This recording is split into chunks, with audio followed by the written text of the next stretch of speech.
দক্ষিণ আখড়াতলায় আদিবাসী প্রাথমিক বিদ্যালয় প্রাঙ্গণে রবীন্দ্র জয়ন্তী উদযাপন। 25শে বৈশাখ রবীন্দ্রনাথের জন্মদিন। আর এই জন্মদিন উপলক্ষে সন্দেশখালী 1 নম্বর ব্লকের দক্ষিণ আখড়াতলা আদিবাসী প্রাথমিক বিদ্যালয়ের প্রবীণ ও নবীন প্রজন্মের ছাত্রছাত্রীদের মেলন বন্ধনে উদযাপিত হল রবীন্দ্র জয়ন্তী। সন্ধ্যায় রবীন্দ্রনাথের প্রতিকৃতিতে মাল্যদানের মধ্যে দিয়ে অনুষ্ঠানের সূচনা হয়। এরপর রবীন্দ্রসঙ্গীত আবৃত্তি ও গানের মধ্যে দিয়ে দুই প্রজন্মের মিলন বন্ধনে এক সাংস্কৃতিক পরিমণ্ডল গড়ে ওঠে। শুক্রবার রাত 8টা নাগাদ সেই চিত্রই উঠে এলো আমাদের ক্যামেরায়।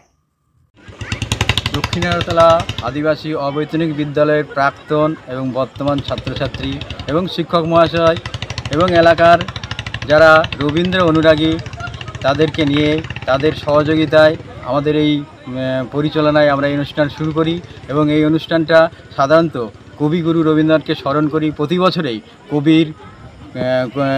রবিগুরু কবির কবিতা, নাচ, গান, আবৃত্তি এবং বিভিন্ন সাংস্কৃতিক অনুষ্ঠানের মাধ্যমে এই অনুষ্ঠানটা শুরু করি এবং প্রাক্তন ছাত্রদের পক্ষে মূলত সাধারণত এই এলাকারই প্রাক্তন ছাত্র তপন মাহাতো এবং সুনীল সর্দার মহাশয় এদের উদ্যোগেই সাধারণত এই অনুষ্ঠানটা হয়ে থাকে। এই অনুষ্ঠানটা প্রায় 79 সাল থেকে শুরু হয়েছে। এই 43-44 বছর পদার্পণ করেছে।